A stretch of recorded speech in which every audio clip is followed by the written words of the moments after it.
আপনাদের সকলকে মিলিত অনুরোধ করছি এই সমস্ত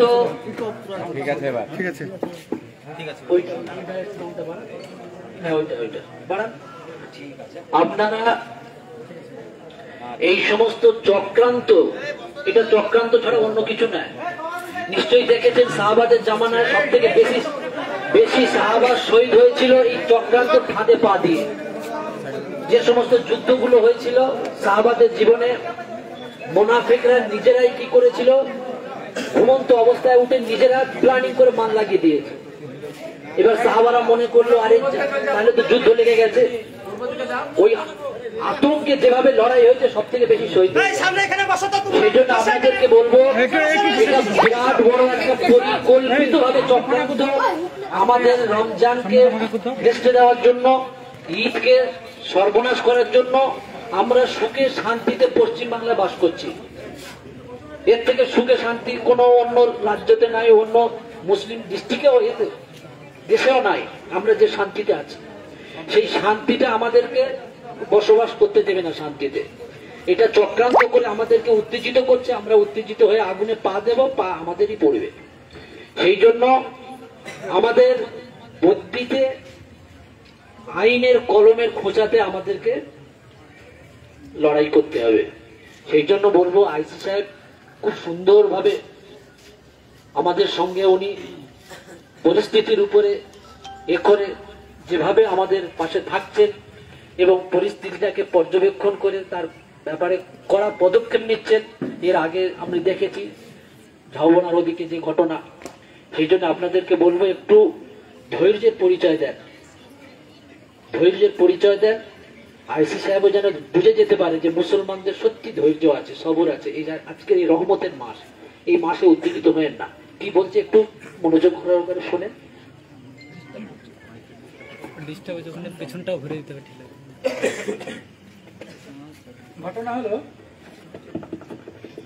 ঘটনা কে বা কারা মসজিদের মধ্যে একটা জিনিস রেখে দিয়ে চলে গেল, যেটা আমাদের ইসলাম ধর্মের জন্য আপত্তিকর।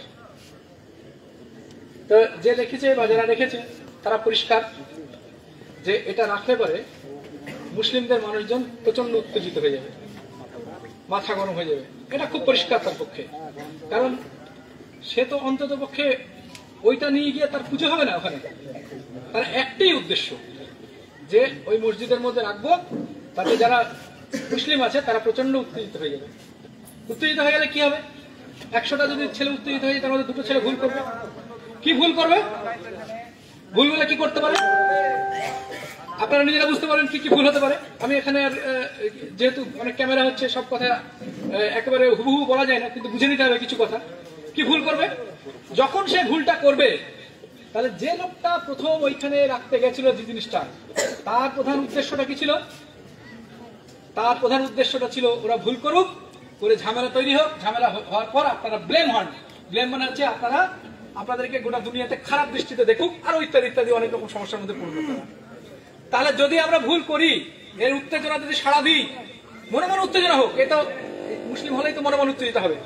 এটা তো এরকম নয় যে আমি একদম ঠান্ডা হয়ে বসে থাকবো, তা তো হতে পারে না। মনে মনে উত্তেজিত হলো, ঘৃণা করুন, ঘৃণা করুন, বুঝুন এটা ঠিক হয়নি।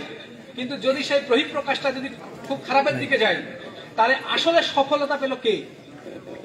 যে লোকটা উদ্দেশ্য করে ওর মধ্যে ঢুকিয়েছে তার, সে কিন্তু সফল, পরিষ্কার সে সফল। আর বিফলে কে গেল? পরিষ্কার বিপদে পড়লাম আমরা। তো এই সরল সাধারণ জিনিসটা কিন্তু একেবারে মাথার মধ্যে ঢুকে নিতে হবে। আপনারা টিভি দেখছেন, খবরে কাগজ পড়ছেন, ফেসবুক দেখছেন, রিলস দেখছেন, কোথায় কি ধরনের কথাবার্তা বলছে, কেন বলছে, কি তার উদ্দেশ্য, সব বুঝতে পারছেন। কিন্তু বোঝার পরেও কিন্তু বুঝতে পারছেন কিন্তু পরিষ্কার। আপনি ঠান্ডা মতো বাড়িতে যান, এখন হয়তো টাটকা আছে, একটু বেশি উত্তেজিত হবেন, কিন্তু আপনি ঘরে যান, ভাবুন, দেখবেন যে আমাদের উত্তেজনাটা যত কন্ট্রোল করতে পারবো, সেই সমস্ত লোক যারা চেয়েছিল তারা ফেল করে গেল, তারা ফেল করে গেল। আর যদি আমরা উত্তেজিত হই, তারা পাশ করে গেল। এবার আপনাদের উপর নির্ভর করবে, ওদেরকে পাশ করতে দেবেন না আমি নিজে ফেল করবো। আর দ্বিতীয় কথা হচ্ছে যে এর আগে বেলডাঙ্গাতে দেখে একটা ঘটনা ঘটেছিল, আমরা প্রতিশ্রুতি দিয়েছিলাম, আমার সময় লেগেছে, এরকম না আমরা তো ম্যাজিক জানি না, আমাদের একটা তদন্তের প্রক্রিয়ার মধ্যে দিয়ে যেতে হয়। সময় নিয়েছি, প্রতিশ্রুতি দিয়েছিলাম, সেই প্রতিশ্রুতি আমরা রক্ষা করেছিলাম। এখনো ছেলেটি জেলে আছে। তো আমার অনুরোধ, আপনারা একেবারে নিজ বুদ্ধি মতে কাজ করুন, উত্তেজনার বসে নয়। সকলের বুদ্ধি আছে, সবাই বুঝতে পারছেন কি ঘটনা, এবং মানে কানা খোড়া বুদ্ধিহীন লোক বুঝতে পারবে এদের চক্রান্তটা কি। যে চক্রান্তটা আমরা যারা ভুল করি, মানে ওরা করে কিন্তু ওদের তো কোনো লাভ নেই, ওদের কি কাজে লাগবে? ওটা একটা জিনিস রেখে দিয়ে তো ওদের কোনো কাজ নেই। আর যদি কাজে লাগানো সামনে আসতো, তার তো কোনো কাজ নেই। তার কাজই হচ্ছে একটা উত্তেজিত করা, আর কোনো কাজ নেই। কিন্তু উত্তেজিত করে উত্তেজনায় যদি আমি বেশি বেশি সাড়া দিয়ে ফেলি, তাহলে সে কিন্তু মনে মনে যেখানেই থাকুক না কেন, সে পায়ের পর পা তুলে বলছে সাকসেস হয়ে গেছি, আর আমাদের চিন্তা নেই। তো এইবার আপনারাই ভাবুন মনে মনে, তাকে কি আপনি সাকসেস হতে দেবেন, না তাকে ব্যর্থ করতে হবে, তাকে জেলের ঘানি টানাতে চান? তাকে আপনি ধরে নিয়ে আসেন, যে আমাদের হাতে তুলে দেন। এটা সম্ভব না। পুলিশ কোনোদিন আসামিকে হাতে দেয় না। এইরকম ভাবে যদি কথা বলেন, পুলিশ আসামিকে হাতে দেয়, পুলিশ আসামি হাতে দেবে, তুলে এইরকম ধরে তাহলে তো ওরাই সাকসেসফুল হয়ে যাবে, হয়ে যাবে। কথাটা যদি বুঝতে না পারেন, কাজের কথা। আমি যে লাইনে কথা বলছি সেই লাইনে যদি বুঝতে না পারেন, আর কার কথাতে বুঝবেন? এই যে আমাদের হাবেল সাহেব যে শব্দগুলো ব্যবহার করলেন, আমি যে শব্দগুলো ব্যবহার করছি, এটা আর কত স্পষ্ট করে মানুষকে বোঝানো যাবে? এটাও যদি বুঝতে না পারেন, তাহলে তো গর্ত খোঁড়া আছে, জানেন কি পড়েন গর্তে। ধৈর্য ধরুন, পুলিশ আপনাদের সঙ্গে আছে, পুলিশ আছে, আমরা তার প্রমাণ দিয়েছি। এরকম না আমরা ছেড়ে পালিয়ে গেছি, কিন্তু সেটাই আমরা সকলকে রক্ষা করেছি, এবং যে দোষী লোক ছিল তাকে একেবারে ধরে নিয়ে এসেছি। আপনারা জানেন, খবরের কাগজ উঠেছিল, শুধু ভারতবর্ষে বোধহয় সম্ভবত প্রথম আমরা অসাধ্য সাধন করে ফেলেছিলাম। এটা একটা কঠিন কাজ ছিল, যদি ওটাও যদি কঠিন কাজ হয়ে থাকে, এটাও আমরা চেষ্টা করবো, আপ্রাণ চেষ্টা করবো। কারণ এত বড় কাজে আমরা সহ্য করবো না, আমাদের রাত বিরাত ছাড়তে হয়েছে। আমি যখন ইফতার করে আমি ঘরে বসেছি খাবো বলে, তখনই ঢোকা আমি হাত দিইনি, ভাত খাচ্ছিলাম, ভাত মেখে দাস দুটো দিয়েছি, খবর এলাম ফেলে দিয়ে চলে এসেছি। এটা আমাদেরও ভালো লাগে না। আমাদের এসডিপিও স্যার আছেন, উনিও রোজা রেখেছিলেন, আমরা যাবো কোথায়? আমাদের কি ভালো লাগছে? এই সমস্ত কিছু যাদের জন্য এই ঘটনা হচ্ছে, আপনাদের কিছু করতে হবে না, তাদেরকে চরম শাস্তি দাঁত আমরা তো পড়ে লাগবে তাদের জন্য, যে কাহাতাক সহ্য করা যায়, এটা ব্যবস্থা দরকার তার। সেই কারণে আপনারা উত্তেজিত হবেন, উত্তেজিত আমাদেরকে হতে দিন, আমরা পুলিশরা উত্তেজিত হতে দিন, পুলিশরা উত্তেজিত হোক, কাজ হবে। আপনারা উত্তেজিত হবেন না। আপনারা প্রচন্ড বুদ্ধিমানের কাজ করেছেন, আর আমি জানি বেলডাং অনেকদিন থাকার সুবাদে বেলডাং পরিচয় আপনারা যেটা রেখেছেন সেইটা রাখুন, আর আমাদের উপর ভরসা রাখুন। আর আমরা যেটা ঠিক করেছি, যেহেতু অনেক মানুষ আছেন, আজকে একটা প্ল্যান করেছিলাম যে একটা বড় ধরনের আলোচনা করে নেব। ছোট একটা আমরা নিজেদের সিদ্ধান্ত নিয়েছি, যেটা সেটা করলাম। কালকে একটা বড় ধরনের কোন সমাজ থেকে আমি রাত্রিবেলা সবাইকে জানিয়ে দিচ্ছি, প্রত্যেক সমাজ থেকে এবং আশেপাশের গ্রাম থেকেও, শুধু নিশ্চিন্তপুর নয়, এই চক্রান্তে অন্যরাও শিকার হয়ে যেতে পারে। সেই কারণে আরো কিছু কিছু লোককে ডেকে নিয়ে কালকে আমার চেম্বারেই বসবো, যে কিভাবে আপনাদের কিছু বুদ্ধি আমাদেরকে দেবেন, আপনারাও আমাকে বুদ্ধি দেবেন, আমরাও কিছু শেয়ার করবো। করার পর একটা কংক্রিট একটা বুদ্ধি কিছু একটা বার করতে হবে, যেটা দুটো কাজ করা যায়, যে ফার্দার যেন না ঘটে, তার জন্য যত রকম চেষ্টা আছে আমরা করব। তার মধ্যে অন্যতম অলরেডি আমরা ঠিক করেছি যে অন্ধকার জায়গাগুলোতে কি করে আলো দেওয়া যায়, এবং কাল থেকেই পারলে পারে, কাল থেকেই এই নিয়ে আর কেউ কোশ্চেন করবে না, কাল থেকেই পারলে পারে ইম্পর্টেন্ট জায়গাগুলোতে আমরা সিসি ক্যামেরা লাগিয়ে দেবো। এটা সিদ্ধান্ত আমাদের, এটা আমাদের সিদ্ধান্ত, আপনাদেরকে আর কেউ বলতে হবে না কিছু, আপনারা মনে মনে ভাবছেন এটা, যাতে কিনা কেউ যদি করে বেরিয়ে যায় পরবর্তীকালে আমাদের সুবিধা হয়। এই একটা দুরকম ঘটনা, আমাদের পুলিশি ভাষায় বলে দুরকম ঘটনা।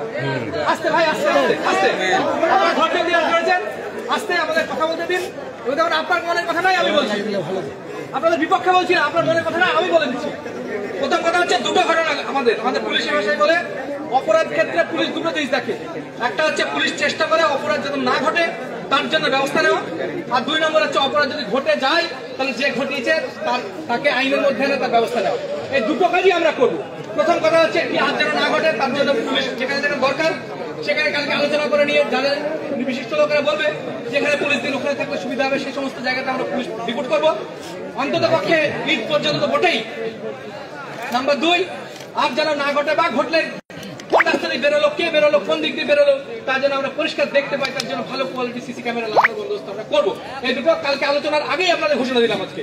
তো তবুও বললাম, যারা সমাজের আছেন, আমরা রাত্রিবেলা একটু নিজেরা বসে নিই কোন আপনাদের বলাই থাকলো, কারণ এখন বসলে কেউ থাকবে কেউ থাকবে না, বা আরো হচ্ছে গ্রামের বাইরের লোকও আছে, সবাই বুঝবে না, সেই কারণে বসার জন্য কালকের দিনটা আমরা চেয়ে নিচ্ছি। কালকে হয়তো 11টা কি 12টার মধ্যে আমি জানিয়ে দিচ্ছি সব সমাজকে এবং মসজিদ কমিটিকে।